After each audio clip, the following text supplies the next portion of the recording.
Halo,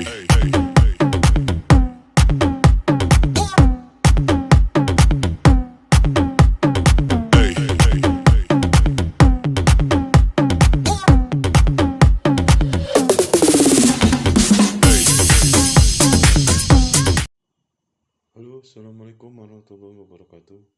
Selamat malam.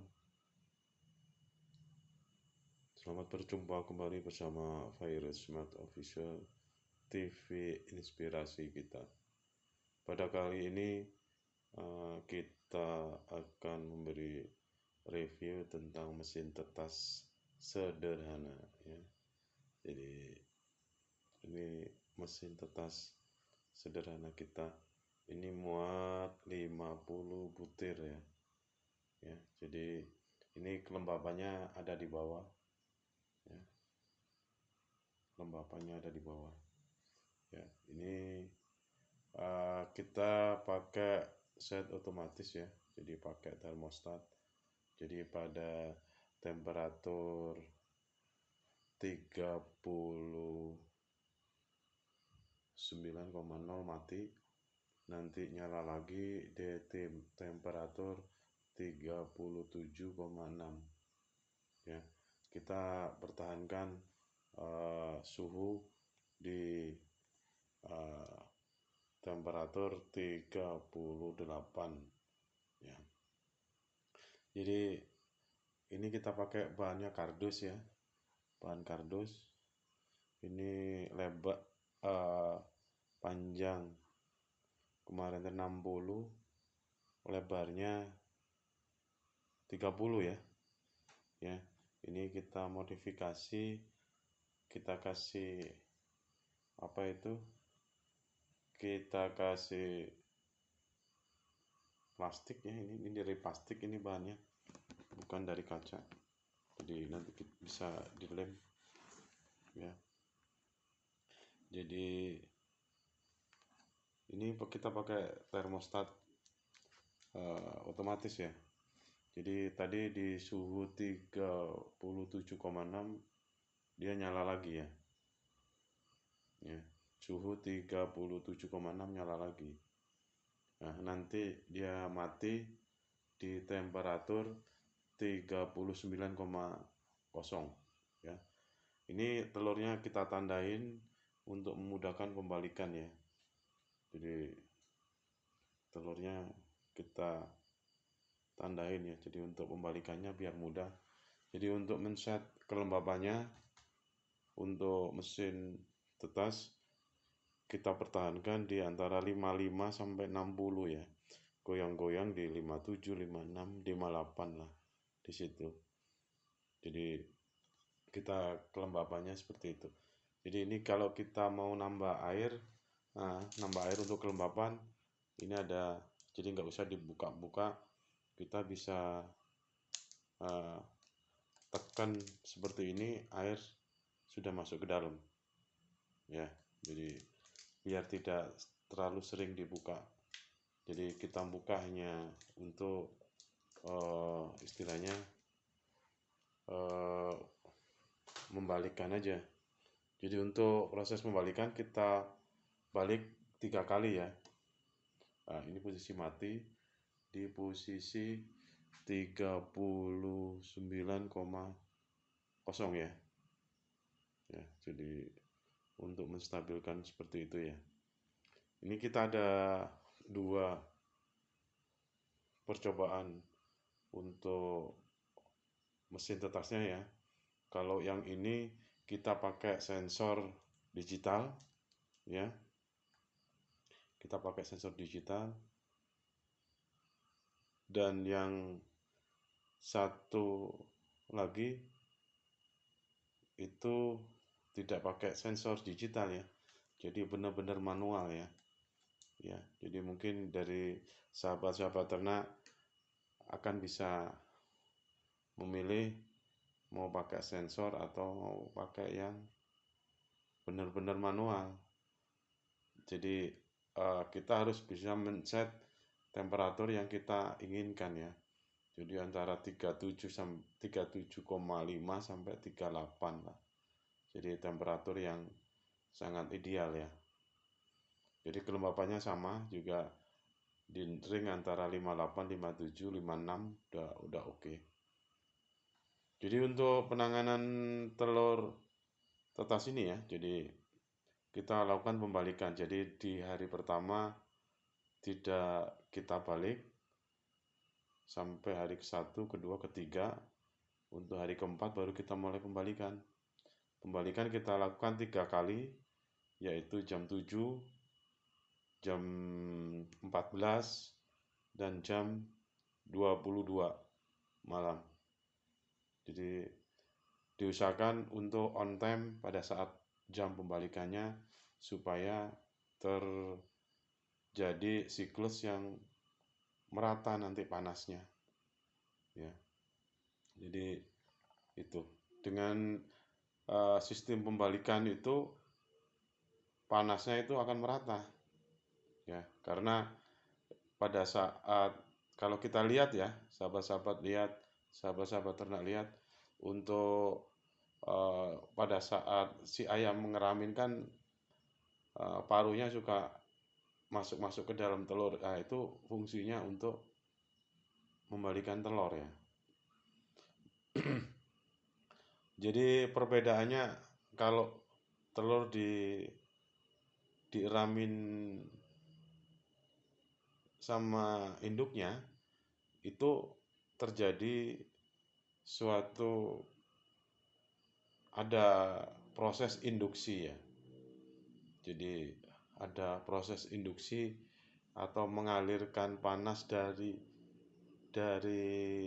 tubuh induknya itu kan suka menyentuh di telur. Itu namanya panasnya itu melalui proses induksi. Ya. Kalau yang di penetasan seperti ini itu adalah sistem radiasi ya. Jadi karena sinar itu yang bisa mengakibatkan panas, hangat gitu.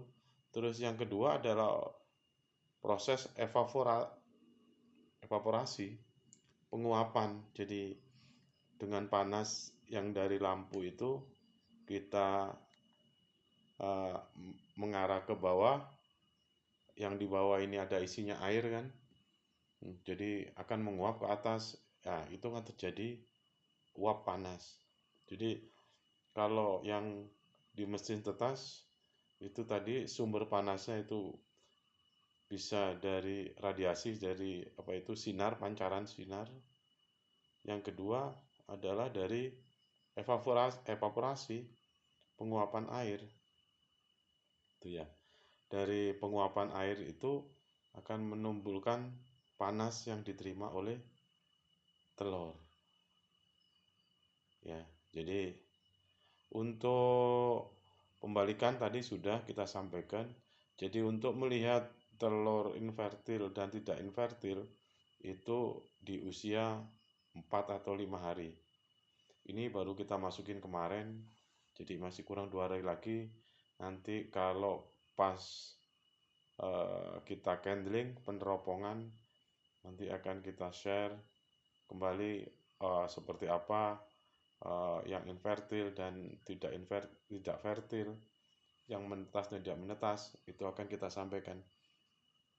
Jadi kita lakukan untuk peneropongan itu di usia 4 hari ya, dan akan kita pisahkan. Kalau yang sudah tidak bisa menetas ya akan kita keluarkan ya.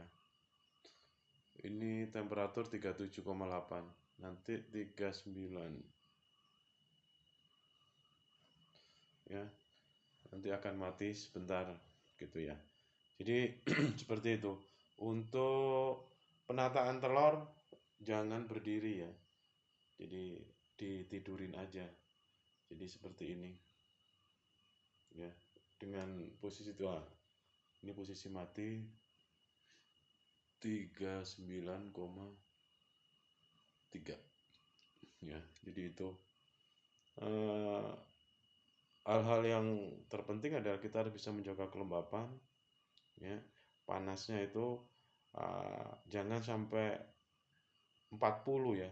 Jadi kalau udah di atas 40 itu akan menyebabkan istilahnya high temperature, embrio akan mati dan tidak akan berkembang. Makanya suhu yang disarankan adalah di 37,5 sampai 38 lah, 38,2, 38,5 ya itu. Jadi suhu yang mematikan itu bisa high temperature dan bisa low temperature. Jadi kalau yang low temperature itu di suhu di bawah 35. Jadi si telur merasa kedinginan dan dia akan menyerap air yang ada di dalam telur itu, akhirnya dia dehidrasi si telur itu. Kalau telur dehidrasi ya, kalau dia menetas, kaki ayam kan suka kelihatan yang kecil-kecil itu tidak berair. Nah, itu bisa mengalami karena bisa dehidrasi dari awalnya, dari telurnya. Dan yang kedua mungkin dehidrasi karena terlalu lama di dalam mesin penetasan yang seharusnya sudah dikeluarkan, belum dikeluarkan, jadi kepanasan. Itu yang menyebabkan adanya dehidrasi. Jadi yang perlu diperhatikan adalah itu. Jadi mesin tetas yang sederhana yang bisa kita pakai. Jadi yang penting kuncinya adalah kita menjaga temperatur yang ada di dalam dan kelembapan. Ya, jadi kuncinya harus rajin dan tidak ada sifat ya hobi ya, senang untuk melakukan itu. Jadi jangan karena senang-senang sesaat. Jadi diharapkan untuk para pemula-pemula peternak, sahabat-sahabat ternak bisa melakukan ini di rumah ya, pakai kardus, pakai apa gitunya. Jadi supaya bisa bermanfaat. Jadi kalau ada ayam yang nggak mau anggrem, jadi bisa dibikinkan mesin tetas sederhana. Ya, jadi dengan adanya kita membuat ini ya, mudah-mudahan bermanfaat. Dengan adanya konten ini mudah-mudahan bermanfaat buat sahabat-sahabat ternak semua. Jadi diharapkan kalau bermanfaat di-share ke teman-teman, sahabat-sahabat semua, ke grupnya sahabat-sahabat semua, di Instagramnya sahabat-sahabat semua, supaya orang lain juga mendapat manfaat dari konten ini. Dan kalau merasa sahabat-sahabat bahwa konten ini bermanfaat, saya minta untuk bisa subscribe, like, and share supaya konten ini bisa berkembang kembali dan manfaat buat kita semua. Ya, jadi itu kita membuat konten ini adalah untuk membagikan pengetahuan-pengetahuan, ilmu-ilmu secara ilmiah dan secara praktek di lapangan ya. Jadi apa yang kita lakukan itulah yang kita share. Ya, apa yang kita informasikan itulah yang kita share.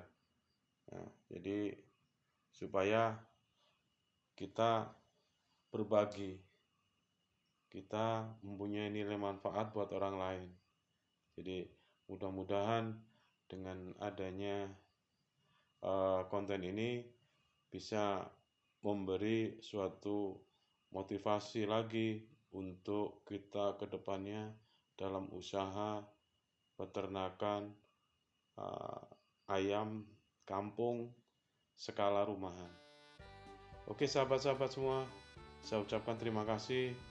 Mudah-mudahan Allah memberi perlindungan terhadap kita semuanya, dan mudah-mudahan yang subscribe ya, saya ucapkan terima kasih. Mudah-mudahan digampangkan milik rezekinya, disehatkan badannya, dan diberi umur panjang dan barokah. Assalamualaikum warahmatullahi wabarakatuh. Salam sukses.